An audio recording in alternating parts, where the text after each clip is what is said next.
Hello everyone, welcome to Red Snapper. My name's MJ and I'm so f***ing excited for the upcoming Spider-Man season in Marvel Snap. It's coming in September and we have got some incredible cards here. There's 5 cards which have leaked.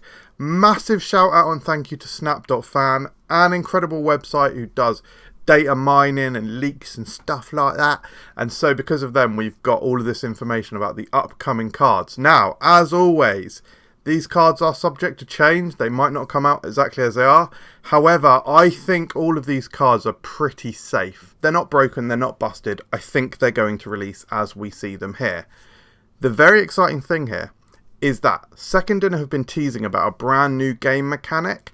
And it seems like that new mechanic is coming in this Spider-Man season. We've got a brand new keyword called Activate.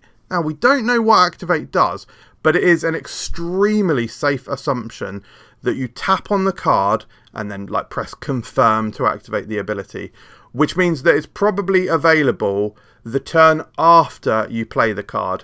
I don't think these activated abilities are going to be available on the turn that you play the card, because there needs to be some sort of interactivity with the opponent.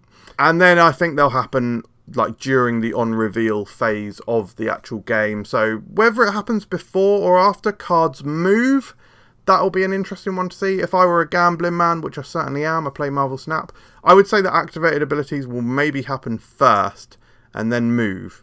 But we'll see. Anyway, without further ado, let's talk about these damn cards already. The Season Pass card is Symbiote Spider-Man. He's a 4/6 with the Activate ability. Merge your lowest cost card here with this. Copy its text like it just revealed. So this is a very interesting card.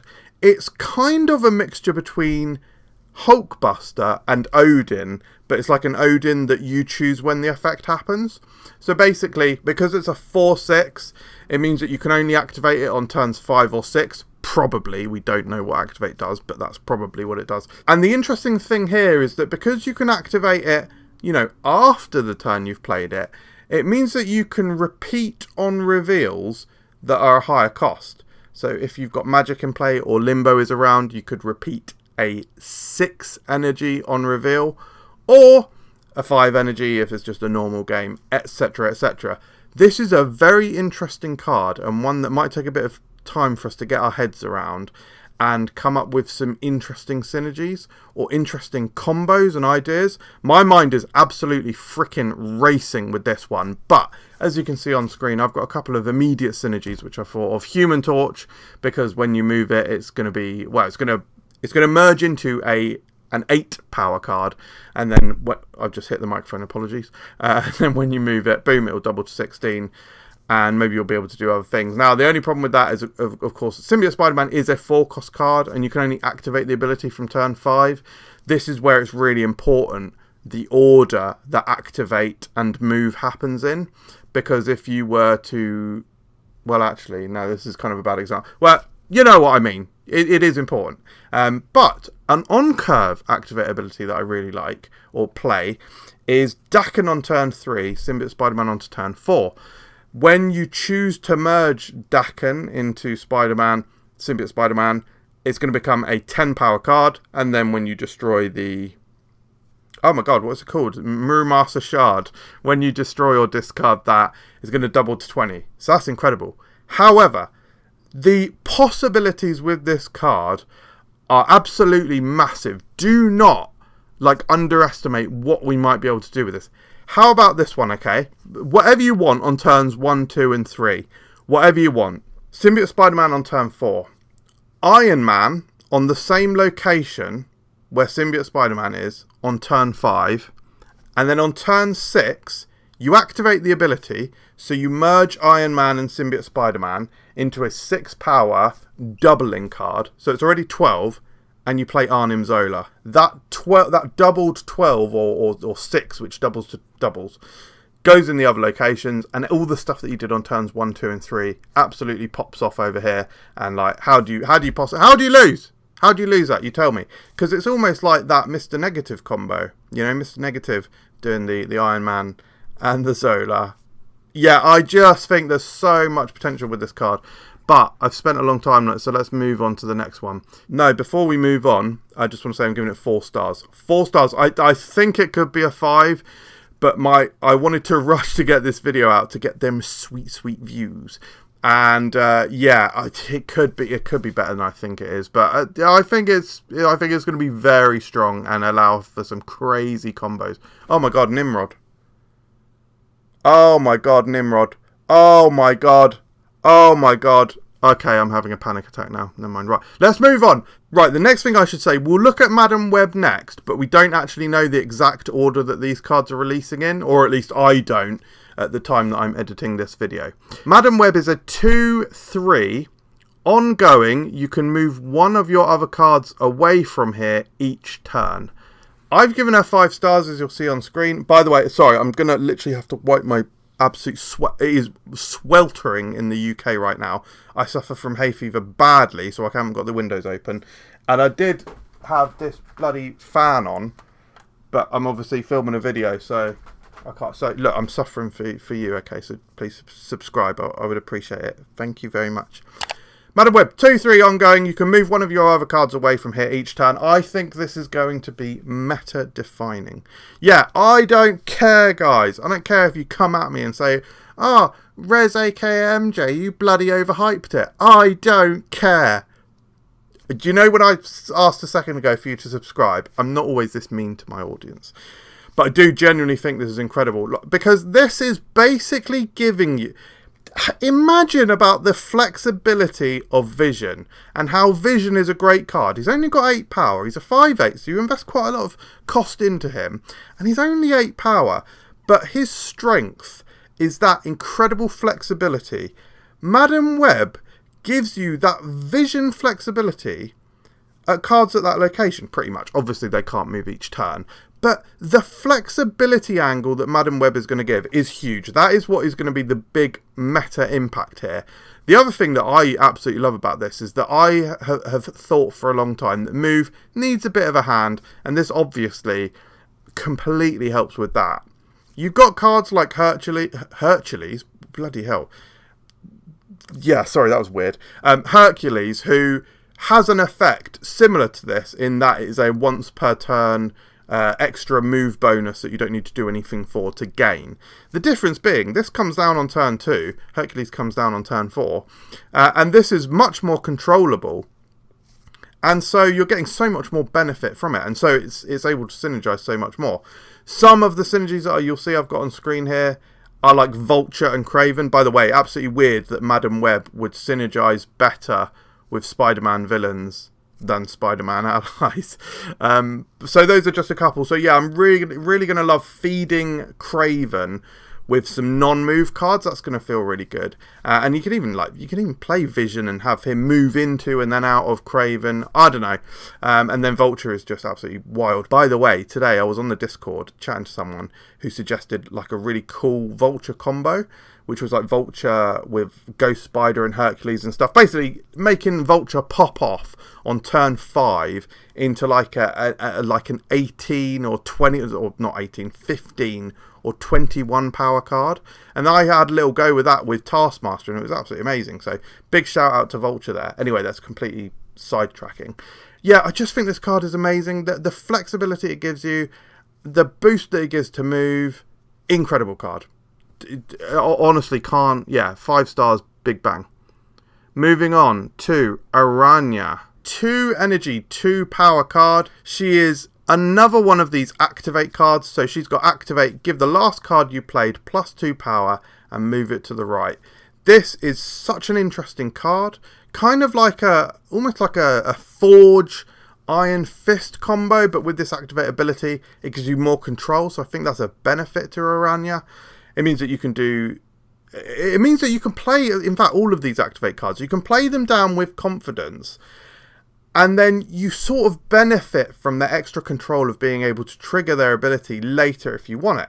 So if you're looking for a combo piece, you can play Araña down, and then maybe you don't have your combo piece ready yet, then you do draw it, and then you can play it off. So some of the synergies I've got on screen here, I think Human Torch is going to be a huge one with this, because Human Torch, you play Human Torch down, trigger Araña's ability, and then you can, well, you'd actually have to play Human Torch after Araña, I think. Activate Araña's ability, and Human Torch goes to a 1/4, moves, and then becomes a 1/8. So this is really massively jump-starting Human Torch. So that's really cool.